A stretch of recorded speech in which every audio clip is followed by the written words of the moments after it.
Hey guys, what's up? My name is Anthony, and welcome to another edition of BNA Sports Talk. Now, I took this weekend off because I was in North Carolina. I had a pretty successful race. I may or may not do a recap because it's the end of my season. May do a season recap or something. I'm not sure.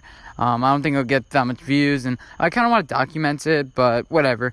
So I really want to talk about the Giants trade for Leonard Williams, how he did against the Lions, and all of that. It's like my weekly Giants talk, but that I try to do once a week. That's why I call it a weekly Giants talk. Oh, I just sneezed. Oh, sorry. So the Giants lost against the Detroit Lions, and what I think my main takeaway is it's something different every single week. It's the defensive line, it's the cornerbacks, it's the missed tackles one week, it's the offensive line another week. I mean, yesterday or 2 days ago, whenever you're watching this, it was all about the big plays. We let up on the 3rd and 15, a touchdown. Just a bunch of long yardage. We let the Lions, we were strong up front. They weren't moving us in the trenches on defense. But just they had those big explosive plays. And we got unlucky with some calls with like the roughing the kicker and some other penalties. I didn't watch the game. I'm going to be honest. I was in North Carolina. I didn't watch the game. I watched the highlights. And it seemed like we can compete against this team. Obviously, they're missing players. We're missing players too. But, they're missing their top corner. But, they're missing their top running back. But I think the Lions are a good team, and we hung in there. I think the Lions, they didn't respond that well on defense in the locker room. I get it. But, this is a good team. I feel like they're not that well coached as far as ins and outs, just like we are. I feel like we're just as good as the Lions are. I think that we can match them any single given week. I think if we played them 10 times, we would win 4 out of those 10 times. I really do. And Daniel Jones played well. Obviously, he had some plays that could have been intercepted. And, that one intercept. Oh, he didn't throw an interception. Never mind. 4 touchdowns, 0 interceptions. If you look at his stats compared to Baker, now he's starting to really run away as far as him and Baker. They both play the Patriots. Baker looked completely lost in that game. Daniel Jones has never looked completely lost. He looks a little bit awkward sometimes with, dropping back. He doesn't look that comfortable. And sometimes I want him to, throw a little bit of a lob pass, and he throws it on a dart. But his arm strength is good. It's only going to get better. Saquon Barkley is a little bit of a safety blanket, and I think there are pros and cons to it. Obviously, the pros is he's not going to get blasted. But the cons is his eyes may not always be downfield. He's still doing some rookie mistakes. He's still making rookie mistakes, but I think he's getting better. And that's what we want to see. I think Giants fans with Eli Manning, if we had this game, it would just be we'd be so depressed. But now with this game, it was just oh yeah, Daniel Jones is looking good. We can take something out of it. We could take out the defensive line was destroying the Lions' offensive line. So there's that. I want to get into the Leonard Williams trade. A lot of people on Twitter were trashing it. People try to be their own analysts and stuff. Leonard Williams is a good player. I mean, he got drafted number 6 overall for a reason. I mean, there have been plenty of busts at number 6 overall. And Daniel Jones was picked number 6, by the way. Pick 6. I just realized that. Anyway, yeah, Leonard Williams, he hasn't lived up to his hype. I think that people thought Leonard Williams would be the steal of the draft. But he still made a Pro Bowl or two. He's still good.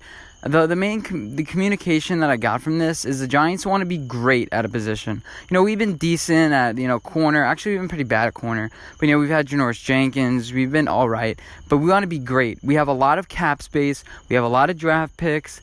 We want to get the guys that are proven and are good. We don't want to be average. We want to be great.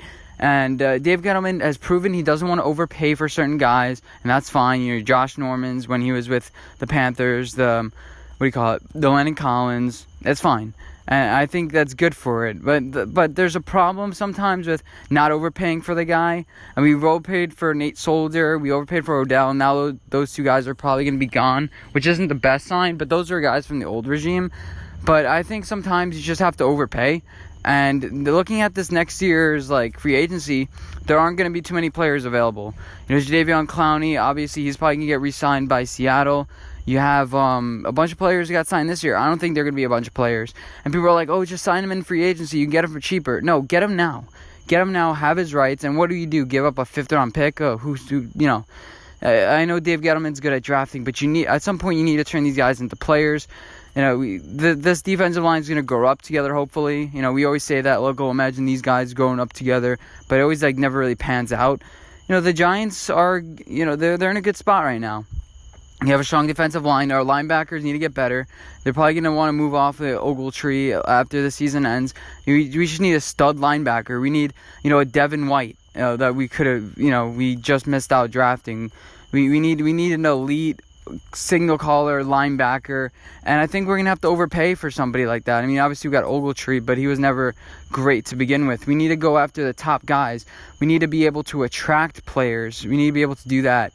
As far as other teams, other trades, I think Janoris is out. If we can trade Janoris for Trent Williams, that'd be great. If we can get rid of Nate Solder, obviously that'd be ideal.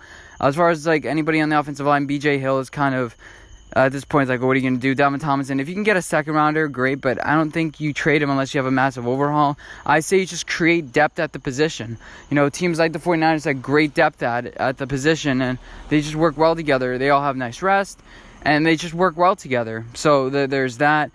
Janoris Jenkins, I hear teams that are looking for corners. Maybe the Lions are looking for a corner too, but the Eagles were actively pursuing one. The Chiefs, they may need one because they really need help as far as corner. They're doing a little bit better with pass rush with Frank Clark and stuff than I thought they would do.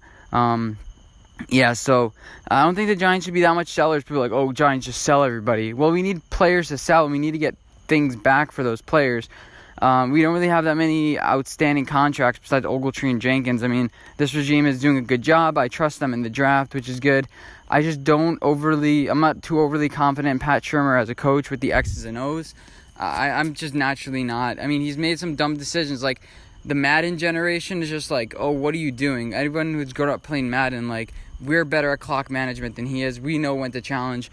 Just dumb things, like, that can give you the advantage. He just doesn't do. Like, and those add up during the games. Again, there's something new every game. That's with us. And I think that's all I wanted to talk about. Just a quick little thing. I just want to lastly say this. I mean, there are a lot of media stuff. I mean, they have to drag these out in like hours and hours of segments. I try to just get all my points concise into one because I feel like that's the most informative thing. I know I may be hobble-jobbled. Everything that comes to my mind, I just kind of say out loud. I think that's an interesting format. I mean, I listen to Will Kane, I listen to Colin Cowherd, and it takes them an hour to get to their point. Like, when I click on a video, I want to know the guy's opinion right away. And let me know if you guys appreciate that or whether you'd like me to stretch out and do a little bit more analysis. This is kind of quick takes. I enjoyed doing this, trying to get my opinion out there, look back on it, create a little bit of a conversation. But other than that, hopefully you guys did enjoy this video. Again, if you have any trades that you want to see the Giants make, that'll be interesting. I may include some example ones in the comments just for fun as like an example for something they may want to see that I think of. Obviously, there's Janoris Jenkins, Alec Ogletree, Nate Solder, a guy like that. I don't think we should get rid of any, but I think our contracts are good as they are right now. We don't really have that many albatross contracts. I just wish Julian Love replaces Antoine Bethea. I don't care how bad he looks. I don't care. There's a reason why Julian Love isn't playing right now, I feel, and it's kind of weird. But Antoine Bethea definitely needs to get off the field because he's gotten burned so many times. I'd rather see a rookie struggle in there than, a veteran. It's like I'm watching his funeral. It's every single game. He's just playing worse and worse. But, yeah, I mean, this is like the longest outro I've ever done in my life. But, yeah, go on with the rest of your day. Enjoy it. I'm recording this right before Monday Night Football, so I'm going to check into that. And, yeah, see you guys in my next video. Bye, guys.